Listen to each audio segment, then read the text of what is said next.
All right, so we're diving into the world of sports administration today, getting you ready to absolutely crush that interview. And we've got all the goods from RoleCatcher to help us out. That's right. We're going way beyond just surface level advice here. We're going to unpack the why behind the what so you can really make a lasting impression. Music to my ears. So RoleCatcher really paints this picture of a sports administrator as the backbone of any organization, right? Clubs, federations, even those local authorities, you're the one keeping everything running smoothly. Absolutely. You're making those strategic goals a reality. It's not just about loving sports. You got to be organized, think strategically, make sure the whole operation is humming. Which brings us to those interview questions, right? Everyone's favorite part. Let's tackle them. Okay, first one up. Can you describe your previous experience in sports administration? Now, seems simple enough, but I have a feeling there's more to it, right? Oh, absolutely. You don't need sports administration on your resume to knock this one out of the park. It's all about those transferable skills. So someone with, say, experience managing projects in a crazy retail environment could still be a great fit. Exactly. Think about it. Coordinating events, handling budgets, dealing with, shall we say, passionate customers. Those are all valuable skills that translate. The key is connecting the dots for them. And this is where RoleCatcher's AI can really blow your mind. You upload your CV, and boom, instant analysis, comparing it to the actual job description. Like having a secret weapon, a personal recruiter highlighting those magic keywords, spotting any gaps you might have missed. Love it. Okay, question number 2. How do you prioritize tasks and manage your workload? And we know a sport administrator wears a lot of hats, so what are they really looking for here? They want to see you can handle the pressure cooker. It's fast-paced, multiple people wanting different things. You got to be on top of it. Strategic thinking, planning, not just reacting when things go wrong. Right, and the guide mentions project management software. Essential, or are there other ways to show you're organized? It's a great tool, no doubt, but it's about having a system, period. Maybe it's color-coded spreadsheets, detailed to-do lists, whatever works, as long as you can explain your logic. Real-life example always helps too, right? 100%. Ever juggle a million deadlines on a shoestring budget? Organized an event where everything that could go wrong did. Those are the stories they want to hear.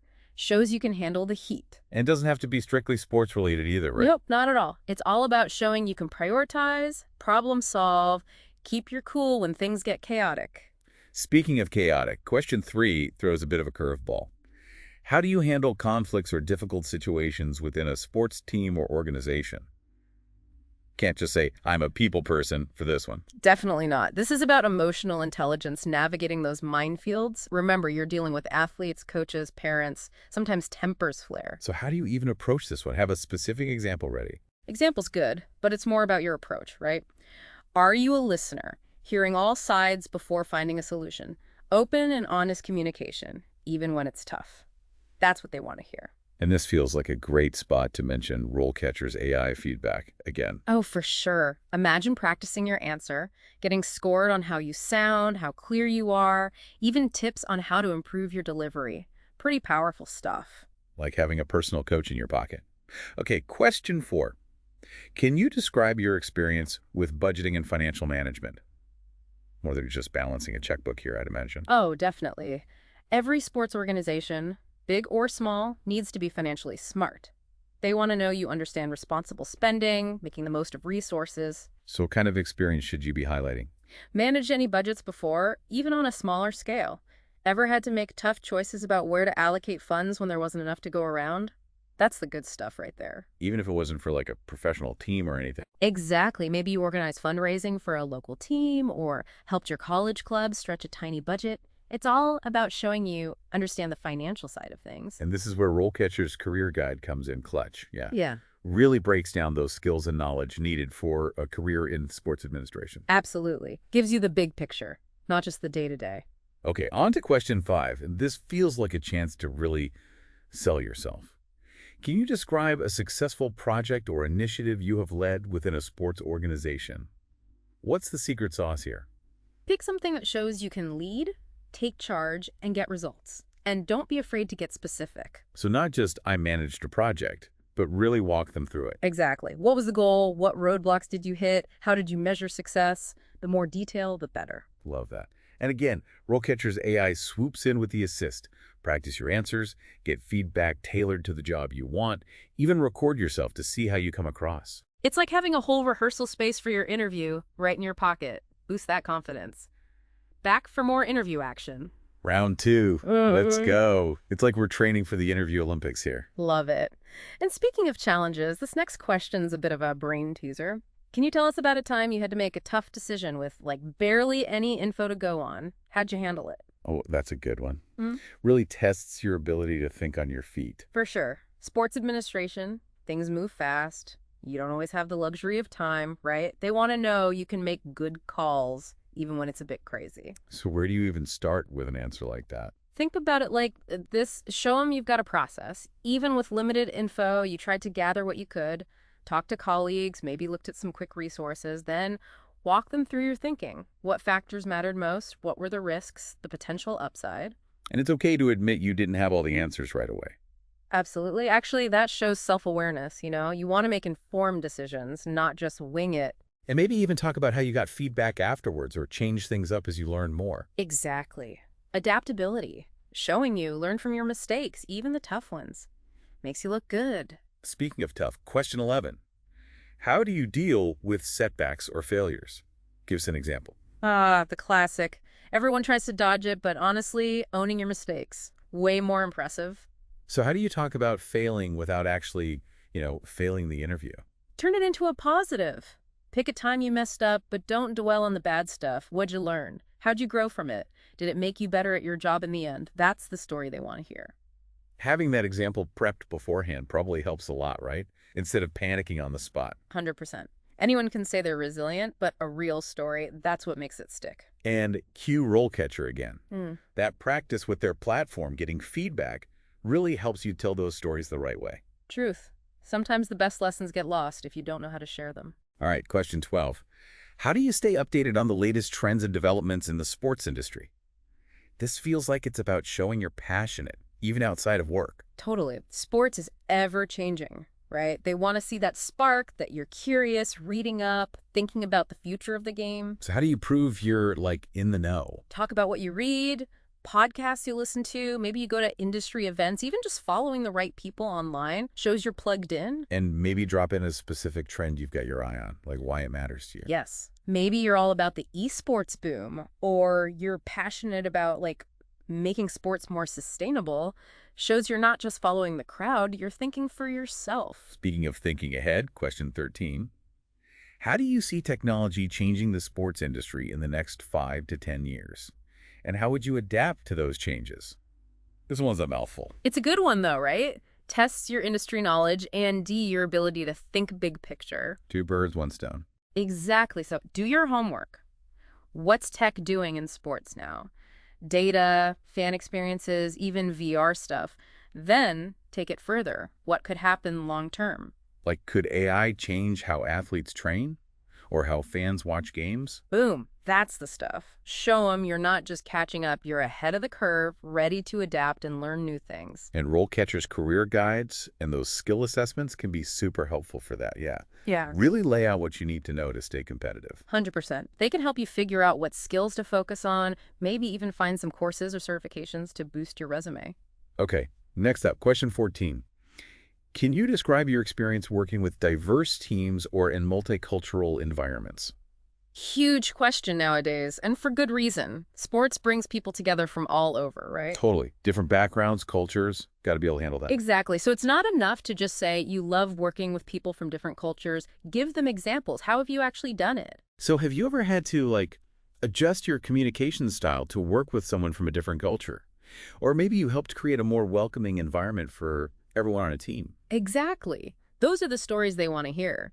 Shows you can thrive in that kind of environment, which is crucial in sports. And even if you haven't worked in a super diverse sports setting yet, you can pull from other parts of your life. Totally. Studied abroad, volunteered with a multicultural group. Even having a diverse group of friends can count. It's about showing you understand and appreciate different cultures. All right, question 15 is always a fun one. Can you describe a time when you had to deal with a difficult stakeholder? How'd you handle it? What was the outcome? The dreaded stakeholder question. Gets everyone nervous, but it's really about communication and staying calm under pressure. Because let's be honest, in sports, there's always going to be someone with a strong opinion. Always. The key is to show you can handle those situations professionally. Pick a time you had to deal with someone who's being difficult, upset parent, demanding coach, whoever. And really break down how you handled it. Did you listen to their concerns? Try to find common ground? Exactly, and highlight that clear communication. Did you keep everyone in the loop? Make sure everyone felt heard. And end on a high note. What was the result? Did you manage to resolve the issue? Yes. Because at the end of the day, they want someone who can handle the tough conversations, A&D, build those relationships. And this feels like another role catcher moment, yeah. Practice that answer, get feedback on your tone, make sure you're coming across the right way. For sure. Those little things can make a big difference. Okay, question 16, and this one's crucial. How do you handle pressure and meet deadlines in a fast-paced environment? That's sports in a nutshell, right? It really is. Tight deadlines, last-minute changes. You got to be able to roll with it. So how do you convince them you're up to the task? Showcase that organization, that ability to prioritize. Tell stories about times you juggled deadlines, handled unexpected crises. Like, ever had to pull off a huge event on a tiny budget with a million things going wrong? That's a good one. Perfect example. And get specific. How do you manage time? Any little tricks you use? How do you stay calm when things get crazy? Because it's not just about working hard, it's about working smart. Exactly. Show them you've got systems in place, you can handle the workload and get the job done. Another shout out to RoleCatcher here. They've got great tips on time management, specifically for sports administration. Plus, you can practice those answers and get personalized feedback. Totally. They've really thought of everything. Okay, ready for question 17. Hit me. Can you describe a time when you had to work collaboratively with a team to achieve a common goal? What was your role, and what challenges did you face? Teamwork makes the dream work, right? And that's especially true in sports admin. For sure. You're working with so many different people. It's all about collaboration. Exactly. So pick an example that shows how you've done it successfully. And don't be afraid to talk about the tough parts. Like, did you have to deal with conflicting personalities, crazy deadlines, unexpected problems? All good stuff to mention. The key is, how did you contribute? Were you a leader? Did you help everyone communicate better? Or maybe you were the one who kept everyone motivated. Show them you're a team player, someone who can step up and make things happen. Exactly. And RoleCatcher can help you tell that story in a way that really lands, right? Practice those answers, get feedback on your delivery, all that good stuff. For sure. All right, question 18. Can you describe a time when you had to communicate a difficult message or decision to a group of people? How did you approach this situation? The art of delivering bad news. This one's all about empathy and being a clear communicator. Because not every decision in sports is going to be popular. Why, definitely not. So think about a time you had to share some news you knew people wouldn't like. Budget cuts, coaching changes, even having to cancel a program. And walk them through how you handled it. Did you think about your audience? Prepare what you were going to say. All important. And that empathy piece is huge. Did you acknowledge how the news might make people feel? Offer support? Maybe point them to resources? And if possible, end on a hopeful note. Absolutely. Did anything good come out of this situation? Any silver linings? Okay, we're in the home stretch now. Question 19. What are your salary expectations for this role? Always a bit awkward, isn't it? It can be, yeah. But it's going to come up, so best to be prepared. Do your research, have a number in mind, and be realistic. How do you even figure out what's realistic, though? RoleCatcher to the rescue again. They've got salary data for similar roles in your area, taking into account your experience. Super useful. So you can walk into that negotiation feeling confident. Exactly. And don't forget, it's not just about the money. Think about benefits, vacation time, all that good stuff. All right, final question. You ready? Bring it on. Let's do this. Okay, number 20. Do you have any questions for us? Seems simple, but it's actually your time to shine. 100%. This shows you're engaged, you've been listening, and you're genuinely interested. So what kind of questions should you be asking? Don't waste it on stuff you could easily Google. Ask about things that show you've done your homework. Company culture, their vision for the future, stuff like that. Like maybe ask about their leadership style or their commitment to professional development. Exactly. Or even their take on the future of the sports industry. Shows you're thinking big picture. And here's a pro tip. Write down a couple questions during the interview. Shows you're really paying attention. Love that. Preparation is key. The more you know, the more confident you'll be. And we're back. ready to wrap up this epic deep dive on conquering those sports administration interviews. It's been quite a journey, right? From the basics to those curveball questions, we've covered a lot of ground. We really have. But before we let you go, I want to circle back to something we mentioned earlier. Passion. It's not just about checking boxes on an interviewer's list. It's about that genuine excitement for this world. Absolutely. That's what makes a candidate stand out, that fire in their belly. Exactly. So before you walk into that interview room, take a moment to remember why you're doing this. What gets you excited about sports administration? What kind of impact do you want to make? It really does make a difference when you genuinely care. It shines through, for sure. Couldn't agree more. Now, one last shout out to those RoleCatcher resources. They've been our trusty sidekick throughout this deep dive. Those career guides, sample questions, that AI feedback, pure gold. Seriously, it's not just about acing one interview, it's about building a career, right? Exactly. So as you move forward on this sports administration journey, remember, learning never stops. Never does. Keep exploring, stay curious, always be ready to level up those skills. The sports world's always changing, and those who embrace that, they're the ones who'll thrive. Well said. Couldn't have put it better myself. And on that note, I think it's time to wrap up this deep dive. Best of luck out there, everyone. You've got this. And remember, we'll be back soon with more deep dives on all sorts of fascinating topics. So until then, stay curious, stay informed, and stay engaged.